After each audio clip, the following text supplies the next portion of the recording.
So we are going to record. If you don't want to record it, please either keep your screen closed or you're free to leave. All right. And with that, Adrian, did you introduce our speaker already, right? I did. So Erin, I'll turn it over to you to get us started. Mm-hmm. Great.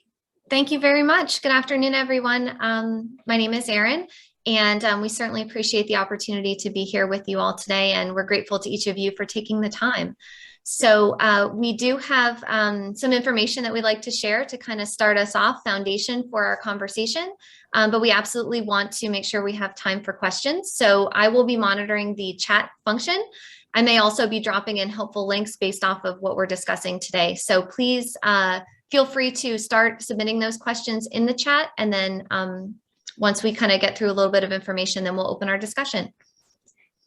So I will turn it over to Dr. Benjamin, who's going to be sharing his screen. Great. Thanks, Erin. And thanks to the group for inviting me to come talk. Previously, you all had invited me to speak in November, and unfortunately I was not able to participate at that time. So I'm very grateful that you were kind enough to invite us back. So I want to focus the discussion today on maybe something you haven't heard about recently, which is COVID-19. And I say that with a little laugh.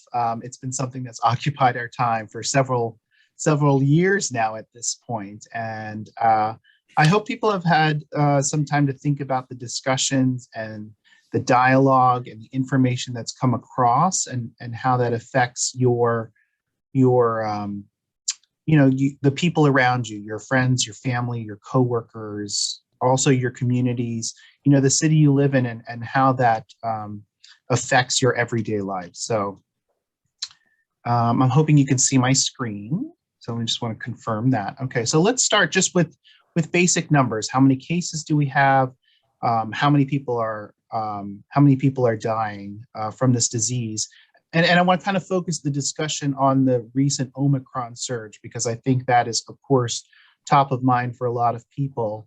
And hopefully with a little bit of relief, because I think, as you probably have seen nationally, locally, that those numbers seem to be trending downward. And I think everyone kind of breathes a sigh of relief from that. So I want to first present information about COVID cases by race and ethnicity. This is information that's provided through the CDC website. This is publicly available on their page. This graph is focused first on race and ethnicity by cases per 100,000 and is labeled by dates by the end of the week. And each of the lines represents a different race or ethnicity. So you can see, and I've got this focused here from basically Thanksgiving to the present time, because I think that's really when we started to see the trend in a shift from Delta infections to the new Omicron variant. We've sort of calculated that Omicron variant became the dominant variant in our region, in the Lehigh Valley, somewhere in early December.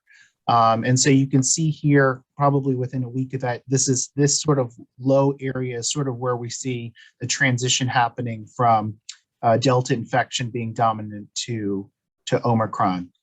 And as you can see, in all populations, the curves are trending upward. It seems to be a little more biased toward Hispanic people, but also Black and Asian communities were affected in the peak. And since January, probably early January, we've seen that peak sort of go down nationally. Now, I think that the tricky part about this is national data, right? So, knowing that our communities are very different in different parts of the United States, we should also take a look at that as well. I do want to focus really quickly, though, on the national data in terms of deaths. And here you can see, again, from about Thanksgiving, the number of incident deaths, new deaths per 100,000, has been trending downward for most populations. But again, I think one of the things that's been interesting is you see this sort of uptick, small uptick in the Hispanic population nationally. And again, but those curves all start to trend downward. Fortunately, the incident number of deaths is fairly low, somewhere around 2 per 100,000.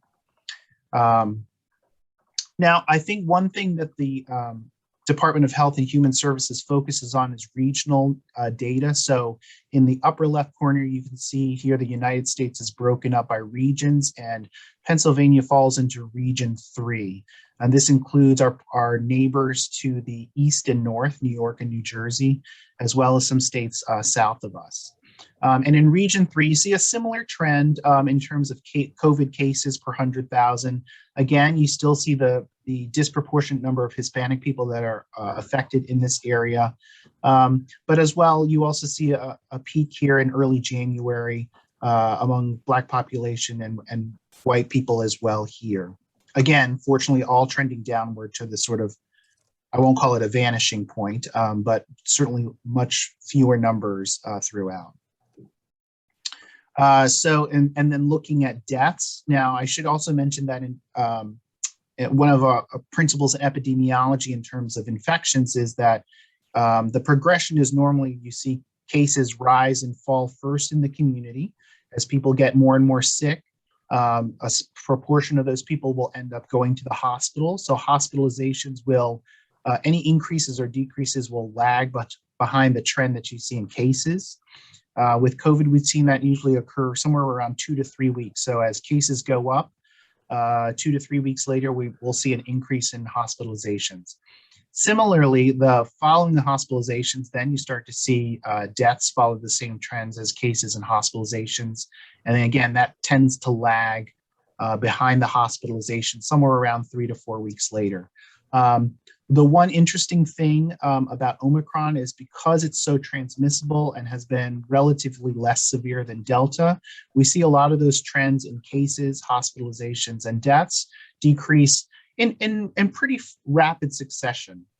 And here you can see in HHS region 3, deaths are trending downward for all populations here as well. And I should mention that if you look at in this case, in terms of deaths, the proportions and let's call it rankings of deaths by population probably mirrors what we see in the general population as well. That is because the white demographic is larger than most other populations, that the death sort of mirrors that sort of trend. So here we don't really see a disproportionate change in terms of deaths by race or ethnicity. So let's talk a little bit about our biggest protective measure against COVID-19, which is vaccines. How well have those been taken up by populations? Here's a health equity interactive dashboard that comes out of Emory University. Again, publicly accessible, very interesting, very interactive if you want to sort of play around with the data in terms of looking at states and counties. Here on the left, you can see that the darker the color, or purple, fuchsia, whatever you want to use for that color, the darker the color, the more uptake we see in some of these vaccinations. So here, Pennsylvania highlighted. And then alongside of this, we look at COVID deaths as a proportion of the total number of deaths and how that compares to the population in terms of numbers overall. So, and this is of probably like about now 2 weeks ago. So here in a cumulative fashion, you can see that deaths here probably follow that last graph, which I had shown you in terms of cumulative data, that the largest percentage of deaths is among white people. And these trends sort of follow, again, the sort of general national population breakdown. We don't see really a large change except for in our Hispanic population here. We don't have a lot of data among American Native and Native Hawaiian and Pacific Islanders. So there's always a question about maybe there are areas of the country that are underreporting deaths or there's a lag in terms of the reporting of the data. The Department of Health here in the Commonwealth of Pennsylvania also provides information about vaccine uptake by race and ethnicity, and here it's broken down by county. The data comes in a very sort of complicated chart, so I've actually pulled all of that data into a small spreadsheet here for easier consumption, but as you can tell, this is still a pretty busy slide.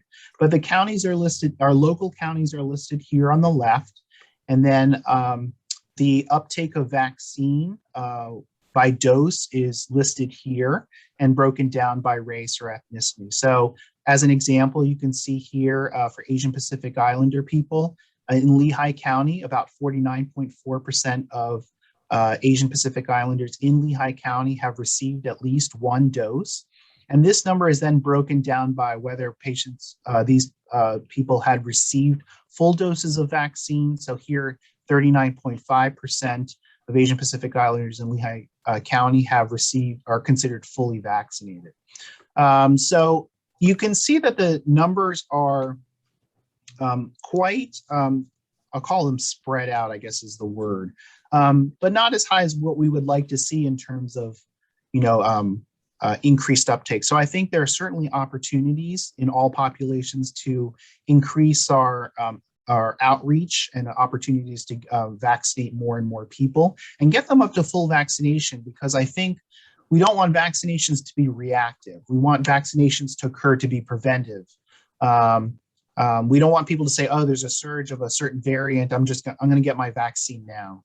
I think the one thing that the data does not show, and I think it should be considered, is we don't know from this data how many people by county have been affected by COVID. So it would be nice to have that information. Some people may have natural immunity. Some people may not have pursued full vaccination because maybe after their first dose of vaccine, they got infected and then don't feel the need to get vaccinated. And that is one thing that I would probably push across to this audience, is that even though if you do get infected and you're not fully vaccinated, there's still an opportunity to pursue getting or completing your vaccine series. And we know that from clinical from the study so far, people really who have the best immunity are actually people who have been both vaccinated and infected.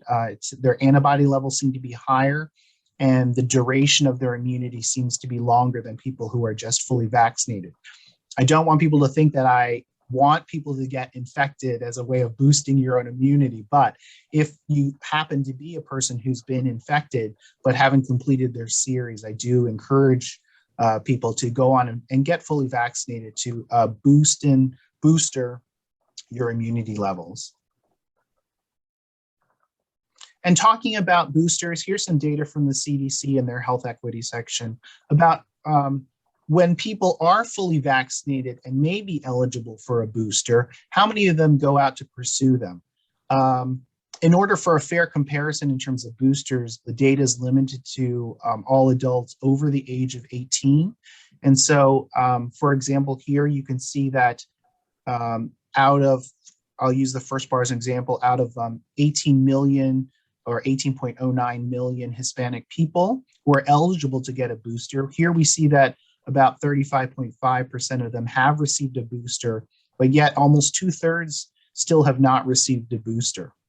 And this is data from probably, I think, the beginning of January. So, and the uptake of boosters has been slow among all populations.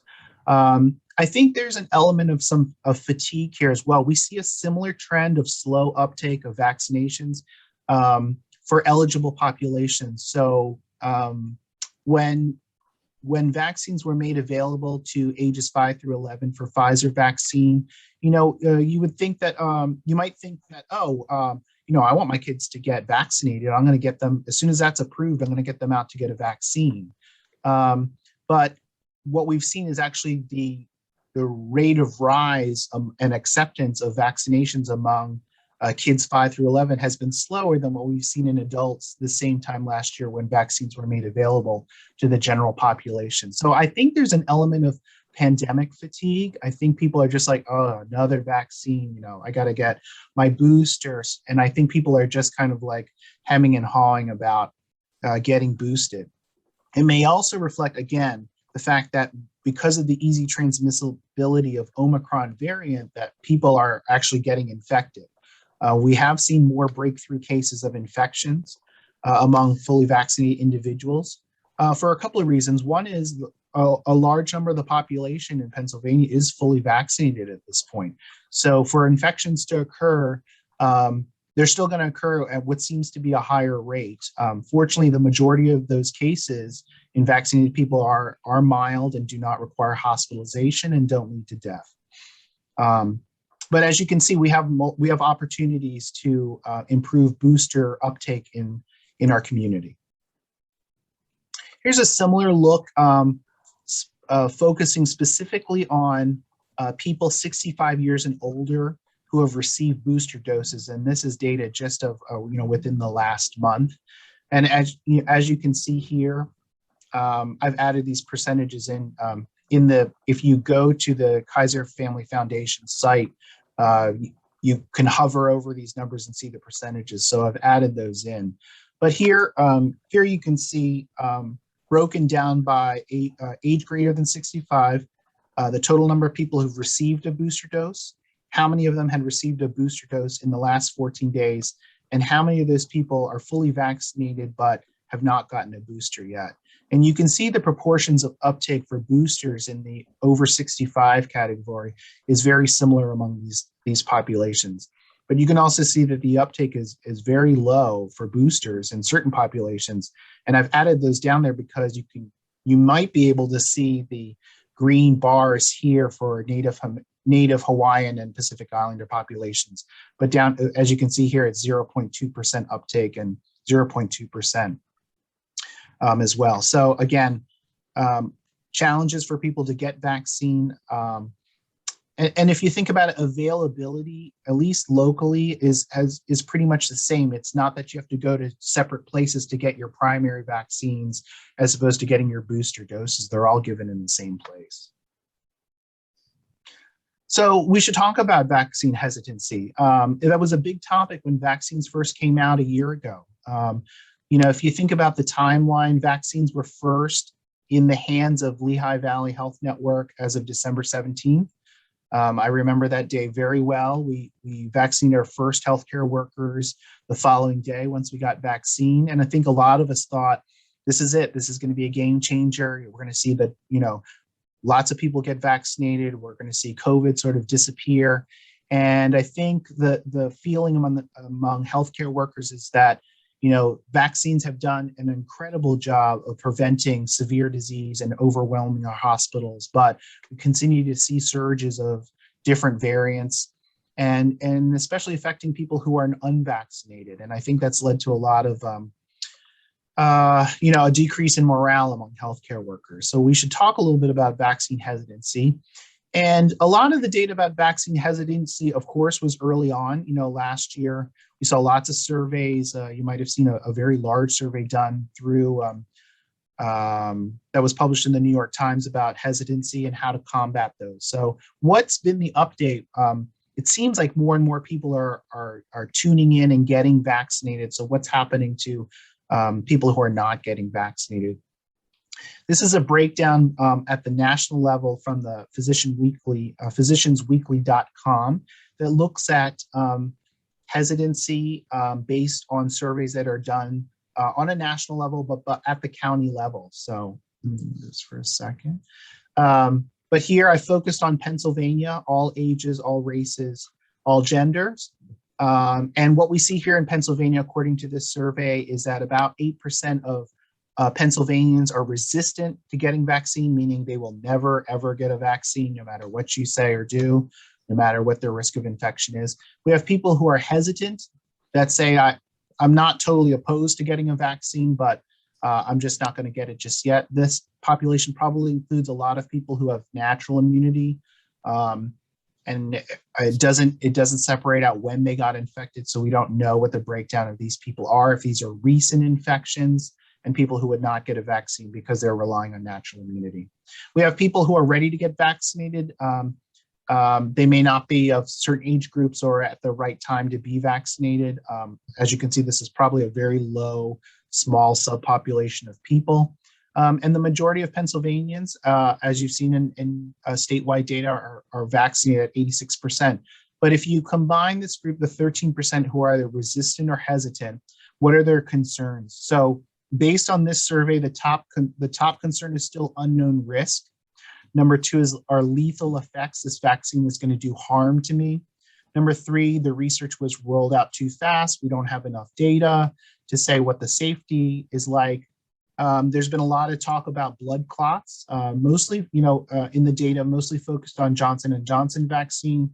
But I think this does make a lot of people nervous. And then, of course, the good old government conspiracy that this is done to do harm, or microchips are going to be inserted into your body so that the government can track you. And in this survey, it would take vaccinating 1 million Pennsylvanians to reach 100% vaccine rate for this population. So that's, 1 million people is really not a lot of people in terms of Pennsylvanians. And if you look at the overall rates of vaccination, Pennsylvania is in the top 15 states to be fully vaccinated, especially in our over 65 population. I think our vaccination rates are somewhere around 96%, which is fantastic. We should talk about the risks. The risks, we have not identified additional risks outside of the clinical trials, even in terms of anaphylaxis or severe allergy. The lethal effects, I think, are not really well documented, but have been rare to date. Most of those are reported in VAERS, and we don't see anything above and beyond what we would see for any other vaccines. Fast development, I think this is, to me, this is actually probably a compliment that we were able to roll out a vaccine so quickly with good safety and efficacy and protection among multiple variants to date. Blood clots, I want to remind people that while some of the vaccines can predispose certain age groups to blood clots, the risk of blood clots from COVID infection are much greater now. So much so that our recent guidelines for treating people who have COVID infection are that if you are hospitalized with COVID but are not on a mechanical ventilator or requiring intensive care unit level care, that actually if you come into the hospital with COVID, you're put on blood thinners prophylactically, meaning to try to prevent you from having a blood clot because the risk is so high once you've been infected. And I have to think there's probably the number of blood clots is probably undercounted because in the Omicron wave, because Omicron infection is not that severe. There may be people who are at home recovering from COVID, from Omicron, that may have, subacute to chronic, say acute to subacute development of blood clots and don't know it. We have not seen an increase in the number of clots in the lungs, which would be the complication from blood clots in the extremities. So I think there's still some work to do in trying to reach these people, and always, of course, making the vaccine available whenever they want or need it. I want to finish the talk a little bit about with what Lehigh Valley has been doing to promote vaccinations in our area. Of course, accessibility to vaccines is always a primary concern. Many of you may be very familiar with the fact that this time last year, it's come up in my, Google Photos feed that this time last year we were doing a drive-through vaccination clinic at Dorney Park just around this time last year. We've done multiple events at Dorney Park, but also in your neck of the woods at Northampton Community College and up north as well in the Pocono Raceways. We again have our big box vaccine clinics, always open, still open to this day, closest to you at Palmer Township, but also at our northern hospitals. And then we've done mobile vaccine events. So the mobile vaccine events are driven by the community. Community groups ask us if we can provide vaccine to their groups. And we've, as much as we have staffing available, we've tried to make that accessible and available by having people volunteer to do these vaccination events. Many of them are school-based. Ever since vaccines were made available to school-age children, there's been a high uptake for doing these types of events. And of course, the events are done all throughout the Lehigh Valley Health Network catchment area. There are actually probably more events here, and I was telling Aaron that I wasn't able to capture the events that we had done in January and February. We had many community events, a lot of them actually based in Center City, Allentown, by community groups who were asking to have vaccine available when we could provide it. In terms of language, of course, our website does provide information on vaccines in Spanish.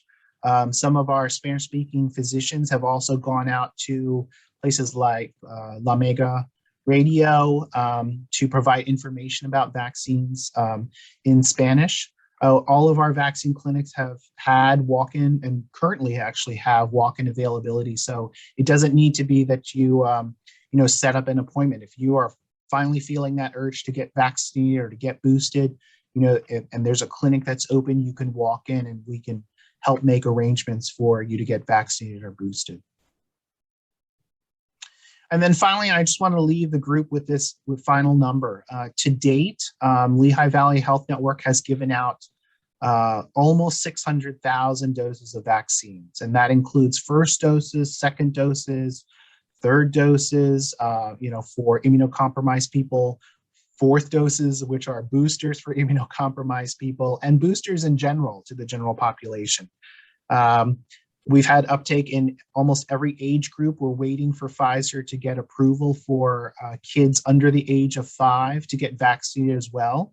And I'm sure we'll see a nice increase in demand for that as well. I do want to point out, though, if you look at this bottom histogram here, but doses by day, you can see, though, even during Delta and Omicron variant infections, the number of doses is going down slowly and slowly. And I think this is a real concern.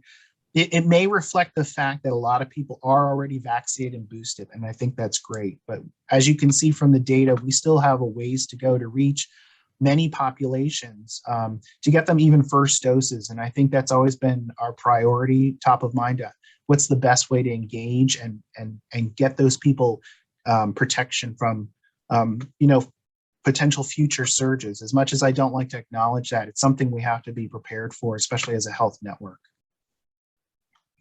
So in summary, additional data on vaccine efficacy and real-world protection from COVID-19 have slowly increased the uptake of vaccination among all people. And I think during the Omicron surge, we saw that COVID cases among Hispanic people have been disproportionately higher. Fortunately or unfortunately, we don't see, I think fortunately really, that we're not seeing any disproportionate changes in terms of deaths. I think that it is a testament to the fact that Omicron has been less severe than Delta. And I think there's been in general a good uptake in terms of vaccinations that is protecting people. Booster uptake nationally remains low. And I think that's one of our challenges and something that I would ask this audience as well, what we can do to help get the word out about boosters. I think the question is if people were ready to get fully vaccinated, what is that last marginal step or information to get people to accept taking a booster? And I think that's been a real challenge to try to figure out what is on people's minds that gets them fully vaccinated but not getting boosted. We do see again, we haven't, and I think this is a question that I think is very interesting from an epidemiologic standpoint. We don't have studies to date on the adoption of mitigation strategies. So how many people are masking on a regular basis? How many people are doing hand hygiene still in this day and age? I think if you talked about March 2020, I'm sure a lot more people were masking, hand hygiene. Someone pointed out the fact that, we were washing food coming back from the grocery store because we didn't know how this was transmitted. And as we get more and more information I don't know if that makes people more comfortable with what they're with what to do, masking situations, like what has vaccination done to masking. I think actually a lot of people are not masking as much because they are relying on vaccination. And I think that may be cultural. I think, and it may be also just in your social circles, like what people believe and what people are comfortable with. So with that, I'm going to open it up to questions. I know this is a discussion. I want to make sure that this is, discussions about what we've talked about here, but I also, if there are questions in general about the vaccine, about the disease, I'm happy to answer those as well. So I want to thank you all again for inviting us to talk, and hopefully this is an ongoing dialogue. Thank you. Thanks, Dr. Benjamin. We do have a great first question about the vaccine, and particularly the mRNA vaccine. So, hearing that the mRNA technology has kind of been in development for a number of years, and was hoping you could speak a little bit to that, and did that play into its ability to kind of be brought to market a little bit faster? Yeah, absolutely. mRNA vaccine development has probably been in play for probably 10 to 20 years. Going back to the early trials in different diseases, and has been evolving more and more. And I think it just so happened that with a pandemic, with a virus, which I think is probably key to the utility of the mRNA vaccine platform, that treating a viral infection has always been kind of a shifting target. We know because viruses multiply so often, so frequently, have these spin-offs and variants, and different strains, that mRNA vaccine is able to capture a particular strain at a certain point, and use that technology to sort of develop antibody and boost immune responses against it. And it may be in certain parts of the virus, what's targeted are areas that are what we call conserved, meaning they're not so susceptible to all of these variations. We talk a lot about the spike protein and the number of mutations that have occurred in it, but yet there are still some what we call conserved areas of that spike protein that vaccines can target, because if there's certain types of variation in the spike protein, then it doesn't work all that well, and then that strain or mutation of virus does not survive as well as other strains have. So I think mRNA vaccines are certainly, they're the hot ticket out of this pandemic. We're also seeing that being adapted now. Pfizer is now starting clinical trials in a modified mRNA vaccine against some of the COVID variants. So we're going to see data, as early as March about a new booster that is better tailored to things like Omicron, to other variants that have developed resistance. We're also going to see mRNA vaccine usage in possibly influenza, and as well as HIV disease, which would be, I tell people, being an infectious disease doctor, that HIV disease, that pandemic never ended. We just happened to have another one that sort of took over, and that was COVID. But using mRNA technology against the HIV virus would be a game changer. And so I'm very excited about that type of that platform and its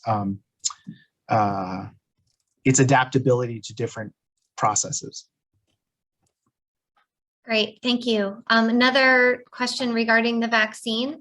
What are we seeing in terms of numbers for vaccination in children?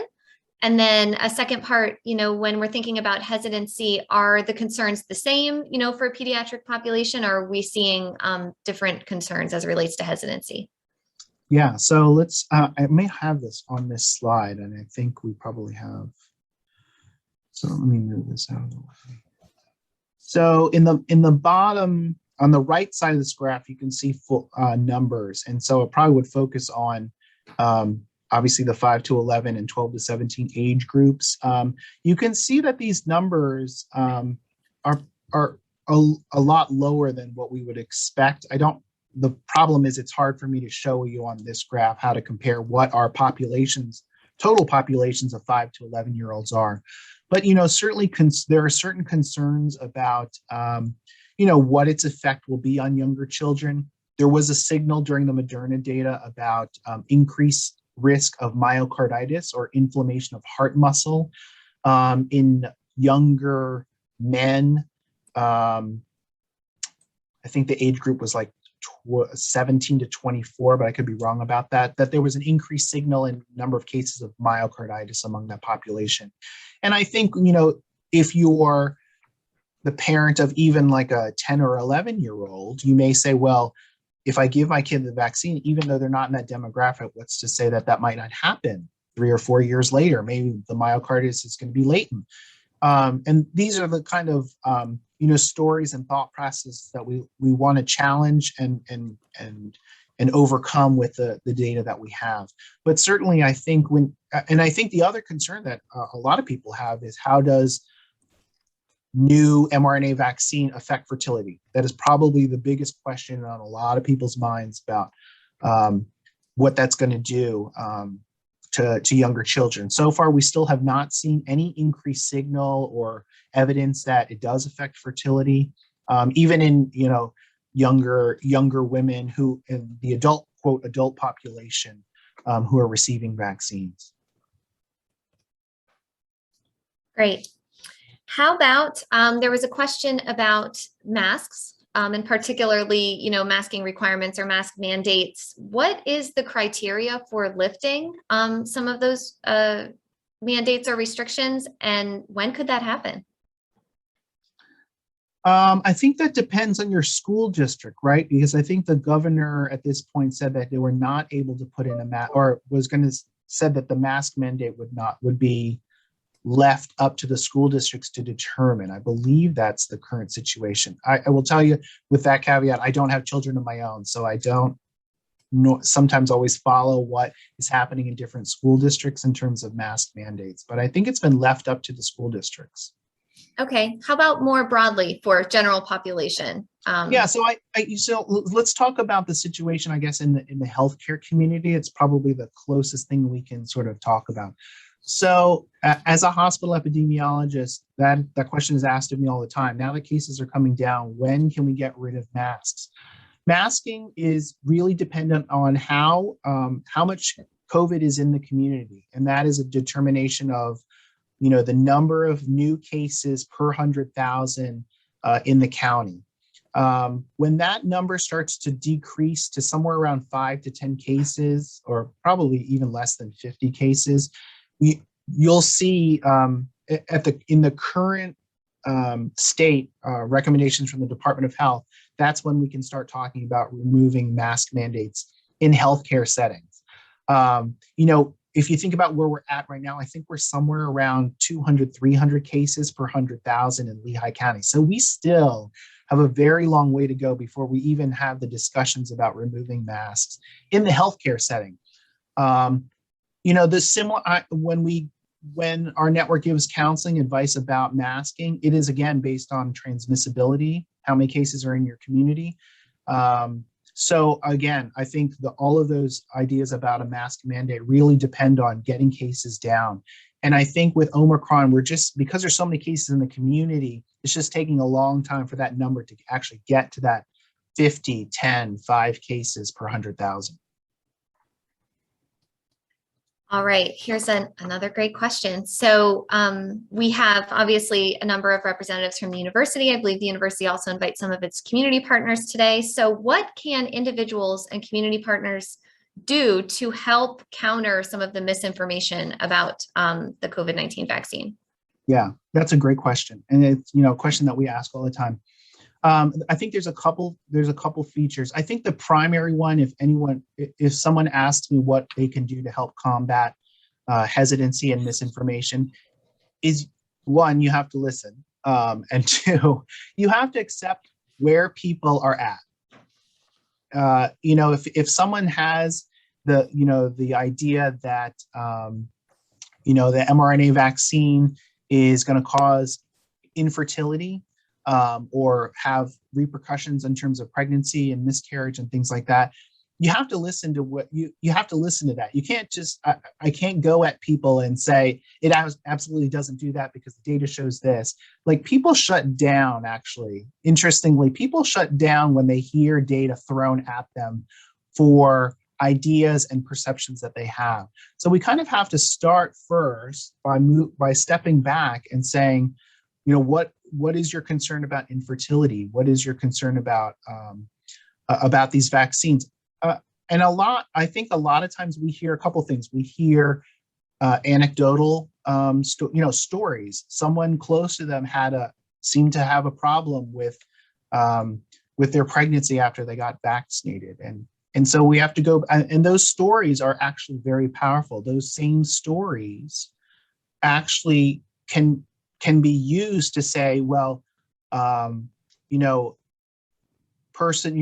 Smith got vaccinated, but her husband didn't, and then the husband they both got exposed to disease, and Mr. Smith had to go to the hospital, but Mrs. Smith was able to stay home and take care of the household while we waited for Mr. Smith to get better. So those same stories that fuel people's hesitancy about vaccines are the same stories we use also to encourage people to get vaccinated. But it's sometimes, I sometimes have to think about sharing a lot of data, because I think a lot of people kind of shut down when they see data. They don't know how to interpret that.